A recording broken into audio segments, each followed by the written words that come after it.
आम्ही शिवसेनेच्या पक्षाच्या वतीने वरिष्ठाच्या सगळ्या त्यांच्या कानावर आमचे 15 दिवस ते 20 दिवस या ठिकाणी युतीच्या संदर्भात महायुतीच्या संदर्भात चर्चा चालू असताना आम्हाला चर्चेला बसवायचे. आज आपलं याच्यावर विषय होईल, उद्या त्याच्यावर विषय झाला, असं करत करत करत आमचे 8 दिवस त्या ठिकाणी चर्चेत गेले. परंतु रात्री आम्ही खूप उशिरापर्यंत चर्चेला बसलो. काही प्रभागावर आमच्या चर्चा त्या ठिकाणी झाल्या.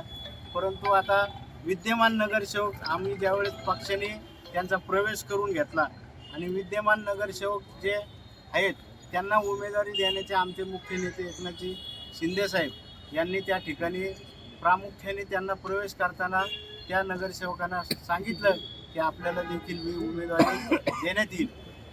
तर या ठिकाणी महायुतीची बैठक असताना आम्हाला विद्यमान नगरसेवकाला मी तर जिल्हा प्रमुख आहे, माझी देखील जागा भारतीय जनता पार्टी मागत होती आणि माझ्या सहकार्याची देखील एक जागा त्या ठिकाणी ते मागत होते, त्याच्यावर अडून राहिले. आमच्या 2-4 जागा विद्यमान आलेल्या आहेत. दिलीप सातपुतेच्या संदर्भात असून 16 नंबर वार्डाच्या तिथं आम्हाला विद्यमान आमचे 4 नगरसेवक आलेले, त्या ठिकाणी बी जागा आमचे संतोष गेनाप्पा असतील, त्यांची देखील जागा तुम्ही भारतीय जनता पार्टी आणि राष्ट्रवादी काँग्रेस हे त्या ठिकाणी आमच्या विद्यमान जागा जर कमी झाल्या साहेब, तर मग आम्ही कुठं जायचं? मग आम्हाला तर त्यांनी इतक्या जागा देऊ तितक्या जागा देऊ हे असं सगळं सकाळपर्यंत ठेवलं. त्याच्यानंतर मग आम्ही निर्णय घेतला. आम्ही काही स्वतःहून युती तोडलेली नाही. त्यांचा होऊन आम्हाला त्यांच्या भारतीय जनता पार्टीचं नितीन कुंकुलाल यांचा संभाजी कदम यांना फोन आला की तुमचं आमचं या ठिकाणी जमत नाही आणि तुम्ही तुमचा निर्णय घ्या. आम्ही तर तीच अपेक्षा करत होतो की आम्हाला स्वतंत्र लढण्यासाठी आम्हाला परवानगी आम्हाला वरती घ्यावा लागेल. तर ती आम्ही मग नंतर आमचे भोरसाहेब होते यांनी वरती सगळ्या संभाजी कदम असतील, सचिन जाधव असतील, गणेश कवडे असतील, आमचे शेडगे साहेब असतील, बाळासाहेब, सगळ्यांनी आम्ही एका ठिकाणी बैठक घेऊन वरिष्ठांच्या कानावर घातलं की आपल्याला डावलण्यात आलं. आमची आज बी आम्हाला डावलण्यात आलेलं आहे. का तर आम्हाला या ठिकाणी कुणी नेता नाही असं ते समज असते, परंतु मायबाप जनता आमच्या पाठीमध्ये या ठिकाणी शिवसेनेला निश्चितच या ठिकाणी आम्हाला न्याय या शहराची जनता देईल. आणि पहिला प्रश्न आम्ही या महापालिकेमध्ये आमचे जे युतीचे शिवसेनेचे जे नगरसेवक निवडून येतील त्या ठिकाणी प्राधान्याने आम्ही जे आज तुम्ही सर्वे केलेला आहे जे घरांचा त्यांच्या अवास्तव घरपट्टी या ठिकाणी त्यांनी नोटिसी पाठवल्यात, प्राधान्याने आम्ही खरं तर शिवसेना या ठिकाणी त्याचं काम करेल आणि या शहरातल्या जनतेला आम्ही त्या ठिकाणी न्याय देऊ. आणि तसंच या ठिकाणी आम्ही आता सगळेजण मिळून आम्ही आमच्या पद्धतीने आमचे पाणीपट्टीचा विषय असेल, घरपट्टीचा विषय असेल, या संदर्भात आम्ही त्या ठिकाणी सगळी चर्चा करणार आहोत आणि आम्हाला सगळ्यांनी सहकार्य करावं. त्यात एवढंच बोलतो मी आणि थांबतो. जय हिंद, जय महाराष्ट्र. ते खासदार साहेबाचे अत्यंत निकटवर्ती नितीन कुंकुले त्यांनी दिला. नितीन कुंकुलाल यांच्या फोनवर फोन आला ना, तो कधी आला तुम्हाला? कॉलरचे तो आला आम्हाला 3 वाजता दुपारी 3च्या आसपास. अधिकृत भाजपकडनं नाही आलेला भाजपचे ज्यांचे मीटिंग मध्ये होते आमच्या करत होते ना, बोललेलं होते ते भाजपचे ज्यांना तिकीट मिळालं नाही आणि चांगली उमेदवारी तर अशांना उमेदवारी काय नाही, त्याबाबत विचार करू ना. आमची जी लोक आहेत ना, आमच्याकडे संख्या आणि उमेदवारांची वानवा नाहीये.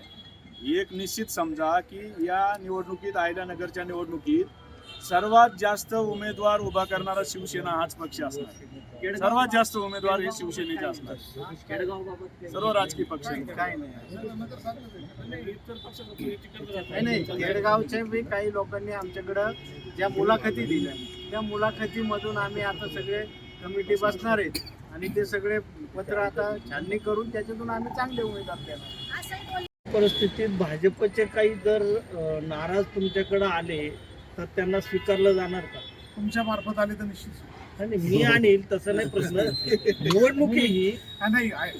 जर का चांगल्या कार्यकर्ता असेल आणि त्याचं जर का त्या भागात चांगलं काम उभं केलेलं असेल आणि त्याला जर का डावललं गेलेलं असेल तर निश्चित त्याचा विचार आम्ही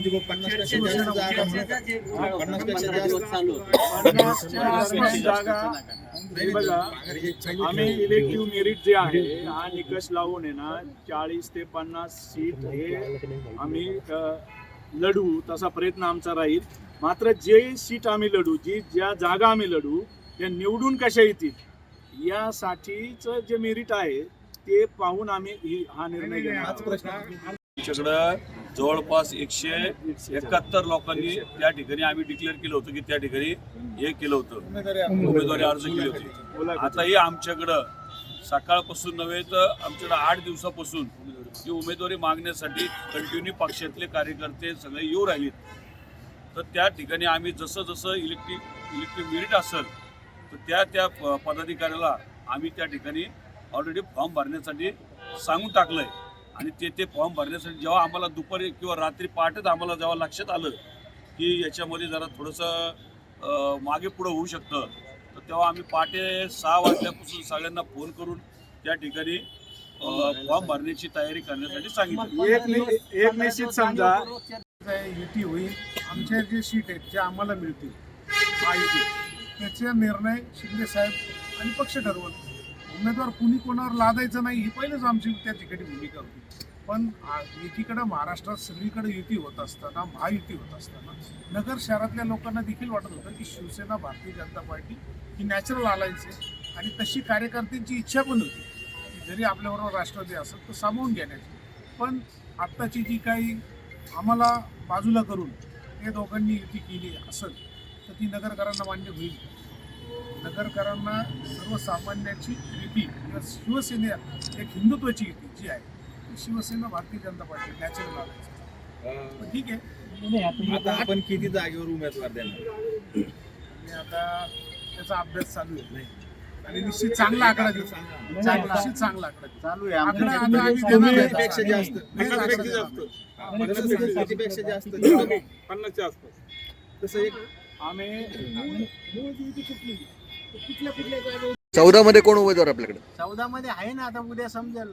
उद्या दुपारी संपूर्ण आज यादी आपल्याला आज कशाला आमच्याकडे काही नाही प्रवेश. ऑलरेडी शिवसेनेबरोबर आमच्याकडे आमच्याकडे आंबेडकर साहेबांचा पक्ष आहे तो आमच्या अलायन्स मध्ये आणि आमच्या अलायन्स मधले जे लोक आहे त्यांना आम्ही ऑलरेडी घेऊन चालणार आहोत. कोणते रिपब्लिकन आनंदराज आंबेडकरांचा जो पक्ष आहे आनंदराज आंबेडकर ठीक आहे, त्यांचे अध्यक्ष पण या ठिकाणी बसलेले आहेत आमच्यासोबत. विक्रम राठोड आहेत का? त्यांच्याबद्दल अजून काही कोणती चर्चा झाली ते पण शिंदे गटात जाण्यासाठी इच्छुक आहे म्हणतात. म्हणजे साहेब त्याच्यावर विचार करतील, शिंदे साहेब विचार करतील त्या गोष्टीवर. ते आमच्या हातात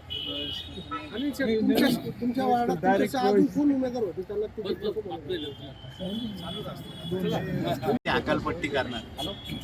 आतापर्यंत आपण किती लोक असं काही मला माहिती नाही मॅडम. माझ्या कुठल्या असं तेवढे कामावर गोपनीय सर, आज एबी फॉर्म दिले का कोणाला तुम्ही? नाही. 4 उमेदवारांनी 9 नंबर मध्ये जमा केले हो, एबी ते फॉर्म. दिले. नाही म्हटलं म्हणून आणि तेव्हाच दुपारी आम्हाला असं वाटलं की आता युती तुटायच्या मार्गावर आहे. तुमच्या त्यांच्या जागा एक मिनिट, शिवसेनेच्याच एका पदाधिकाऱ्याच्या आईनं भाजपकडनं आता उमेदवारी केलेली आहे. तर त्या अशाबाबत काही अशा व्यक्तींबाबत काही निर्णय बोललं गेलं. हे बघा, हा तो त्या पक्षाचा निर्णय आहे. एकदा जागांचं जर वाटप जागेचं ठरलं वाटप झालं तर तो कोणत्या पक्षात अधिकार पक्षाचा कोण आहे. उमेदवार द्यायचे हे त्या पक्षाचा अधिकार आहे, तो अंतर्गत अधिकार आहे आणि त्यावर कुणीही आक्रमण करू नये हा एक अलिखित नियम आहे महायुतीतला. हे तत्व म्हणून ठीक आहे, पण जर असा प्रकारे पक्षावर दबाव आला होता का विशिष्ट उमेदवार नको ऐका ना, विषय असा आहे. एक मिनिट, कसं आहे की आमचे शिवसेनेचे मुख्य नेते एकनाथराव शिंदे साहेब, राज्याचे उपमुख्यमंत्री यांच्या स्पष्ट सूचना आहेत की आपण कुठेही शिवसेना पक्ष स्वतःहून महायुतीतून बाहेर पडणार नाही. महायुतीला गालबोट लागेल अशी कृती आमच्याकडून होणार नाही. ही काळजी आम्ही पूर्ण राज्यभर घेतोय. नगरमध्येही अहिल्यानगर महानगरपालिकेच्या निवडणुकीच्या निमित्ताने चर्चेच्या जेवढ्या फेऱ्या तुम्हाला कराव्या लागतील तेवढ्या करा, पण महायुती जर टिकत असेल तर त्याला प्राधान्य द्या, अशा स्पष्ट सूचना आम्हाला होत्या. मात्र त्याचवेळी आम्ही मागच्याच आठवड्यात जिल्ह्यातील सर्व पदाधिकाऱ्यांच्या, मग त्यात अहिल्यानगरचे सर्व नगरसेवक असतील, जिल्ह्यातील पदाधिकारी असतील, सर्वांची शिर्डी येथे एकनाथ शिंदे साहेबांनी बैठक घेतलेली होती. आणि त्या बैठकीतही आम्हाला सूचना वजा आदेश त्यांनी दिलेले होते की सन्मानजनक जागा मिळाल्या पाहिजेत. सन्मानजनक तोडगा निघत असेल तर त्या ठिकाणी महायुतीला प्राधान्य द्यायचा. आणि म्हणून आमचे इथे जे जिल्हा प्रमुख असतील, सर्व प्रमुख पदाधिकारी असतील, यांनी शेवटपर्यंत आटोकाट प्रयत्न केला की अहिल्यानगर महानगरपालिका निवडणुकीत महायुती झाली पाहिजे. आणि आम्ही कुठलीही अवास्तव मागणी महायुतीत आमच्या मित्रपक्षांकडे केलेली नव्हती. विद्यमान नगरसेवकांच्या ज्या जागा आहेत आमच्याकडे, जे आलेले आहेत, शिंदे साहेबांची कायम ही भूमिका राहिलेली की शब्द देतो आणि पाळतो. शब्द देणारा नेता आणि शब्द पाळणारा नेता म्हणून शिंदे साहेबांची या राज्यात प्रतिमा आहे. याही ठिकाणी आमच्याकडे जे सर्वजण विश्वासाने आले, एकनाथ शिंदे साहेबांच्या नेतृत्वावर विश्वास ठेवून आले, त्या कुणाचाही भ्रमनिरास होणार नाही. विषय असा आहे, काही जणांना नाही, विषय असा आहे की तुम्ही जे नाही, म्हणले आम्ही तर मगाशी- युतीचा धर्म पाळला ना, लोकसभेला पाळला आणि विधानसभेला बी नाही पाळला. नाही, तुम्हाला एवढं माहित असतं ना. आमचे निवडून विद्यमान आलेले आमचे निवडून आलेले सदस्य जर तुम्ही 6 सदस्याची जर मागणी तुम्ही करत असाल आणि त्याच्यावर लावून धरत असेल तर आम्ही कसं ही द्या? मागणी पण- भाजपकडनं होत होती का? किती जागेची मागणी केली होती? आम्ही 24 जागेची मागणी केली. आमचे विद्यमान 23 नगरसेवक आहेत आणि एक सचिन जाधव बसपाच्या चिन्हावर निवडून आले होते. ते आम्ही त्यांनी मग 4 जणांनी प्रवेश केला, परंतु आमच्याकडे आज ते एकटेच राहिले. त्या हिशोबाने आम्ही 24 जणांची त्यांना मागणी पण केली. राजकीय हिशोबामध्ये असा एक विषय होता की विद्यमान असो किंवा कुणी असो, काहींना डावलायचंच याची चर्चा गेल्या 15 दिवसापासून नगरमध्ये सुरू होती. तशी तुमच्याही कानावर आली नाही का काही गोष्टी? असं काय आम्ही विश्वास ठेवू नये. ही पण- महायुती महायुतीवर विश्वास ठेवू नये. महायुती म्हणजे अशी चर्चा नव्हती का? आम्हाला काय असं आता कारणीभूत आम्ही काय कोणाचे का आम्हाला कोणावर टीका टिप्पणी करायची नाही. नाही, पण तुम्ही आग्रही होता ना महायुती हो. व्हावी म्हणून. हो, तुम्ही सकाळपर्यंत शेवट- होतो. मग असं काय बिनसलं की जेणेकरून रोहन निधी नाही आला, टेम्पो आलाय. टेम्पो भरून आम्हाला आलंय. साहित्य आलंय. हे पहिला टेम्पो आलाय साहित्याचा आम्हाला. या ताई, या. हे त्यांना बसायला पाहिजे. तुम्ही इकडे बसा ना. मागचे सगळे